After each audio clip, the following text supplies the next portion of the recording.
어제까지 이틀 동안 전라남도와 전남도 교육청을 상대로 한 전남도 의회 도정 질문이 열렸습니다. 전남도 의회 출입 기자와 자세한 이야기 나눠보겠습니다. 양현승 기자 나와 있습니다. 안녕하십니까? 네, 안녕하십니까? 네, 이번 도정 질문에서 여러 가지 문제를 나눴는데 가장 눈여겨봤던 내용은 무엇입니까?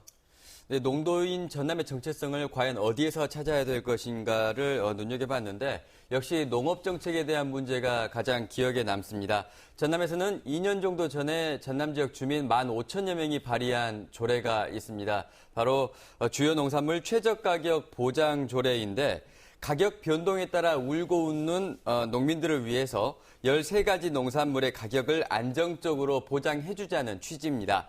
아직 이 조례는 통과되지 못하고 있는데 도의회에 계류되어 있는 상태입니다. 그 책임을 놓고 전라남도와 전남 도의회 간에 치열한 신경전이 벌어지기도 했습니다. 네, 그렇다면 이번 논쟁을 계기로 이 주요 농산물 최저가격 보장 조례가 이 빠른 시일 안에 해결될 것으로 보십니까? 그랬으면 좋겠는데 그럴 것 같지는 않습니다. 조금 전에 제가 신경전이라고 표현은 했습니다만 사실 전남 도의회에서는 불쾌감을 표시한 것으로 해석할 수 있겠습니다. 이낙연 전남지사가 이 조례를 제정하는 것은 전남 도의회의 몫이라고 이야기를 했는데 이 조례의 가장 큰 걸림돌은 사실 예산 문제입니다. 이미 전체 예산 대비 농업 예산 규모나 절대 농업 예산 규모가 전남은 전국 1위라는 게 전라남도의 설명입니다. 그리고 농업 예산을 늘리기 위해서는 다른 예산을 줄여야 하는데 이것은 사실상 불가능하다라는 게 이낙연 지사의 입장입니다. 또 정부가 양파와 배추를 포함한 5가지 품목은 아예 논의에서 배제해달라고 지속적으로 요청하고 있는 상태입니다. 결국 돈 문제이기 때문에 의원들이 전남도 그리고 이낙연 지사에게 농업에 대한 의지를 보여달라고 거듭 요구하고 있는 겁니다. 네, 그리고 청년이 돌아오는 전남이 민선 6기의 최대 슬로건인데 청년이 여전히 유출되고 있다는 내용도 있었죠. 네, 그렇습니다. 전라남도는 가장 큰 고민거리인 인구 감소 문제를 청년층을 두텁게 만드는 것으로 해결하기 위해서 여러 가지 정책을 시행했습니다. 그런데 청년 대책에도 불구하고 실제 청년층의 유출은 계속되고 있는 것으로 나타났습니다. 이 통계청 자료를 볼 때 이낙연 지사의 임기가 시작됐던 2014년 7월부터 그리고 올해 7월까지의 기간을 비교해 봤을 때 전남 전체 인구는 1,300명 정도가 줄었습니다. 그런데 15세에서 39살, 그러니까 청년층으로 분류되는 인구의 숫자는 13,000여 명이 감소를 했습니다. 그래서 청년층의 인구의 순유출 규모 그리고 비율을 지속적으로 관리해야 한다라는 필요성이 제기가 됐고요. 또 시군과 연계해서 진행 중인 이 청년 사업이 20가지가 넘거든요. 그런데 전라남도의 청년 사업 의지와 시군의 의지가 온도차가 좀 크다. 그런 지적도 나왔습니다.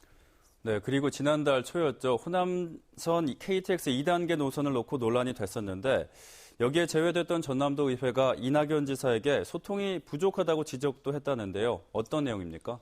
네, 전라남도가 지난달 초에 이 KTX 2단계 광주 송정에서 무안공항까지의 노선을 우선적으로 착공하자고 하는 안을 냈다가 지역사회로부터 호된 반발을 사고 철회를 했었는데 전남도의회는 의회와 상의하지 않은 전라남도에게 강하게 따졌습니다. 이 평소 이낙연 지사가 전남도와 도의회를 두 바퀴의 수레라고 표현을 했었는데 정작 KTX 문제는 전라남도 혼자서 판단하다가 불필요한 주민 갈등만 유발했다고 꼬집었습니다.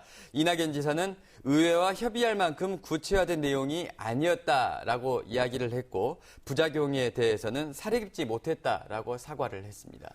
네, 그렇다면 교육행정에 대해서 이야기를 좀 해보겠습니다. 어떤 문제가 제기됐습니까? 일단 학교 비정규직이 큰 폭으로 늘고 있다는 문제가 지적이 됐습니다.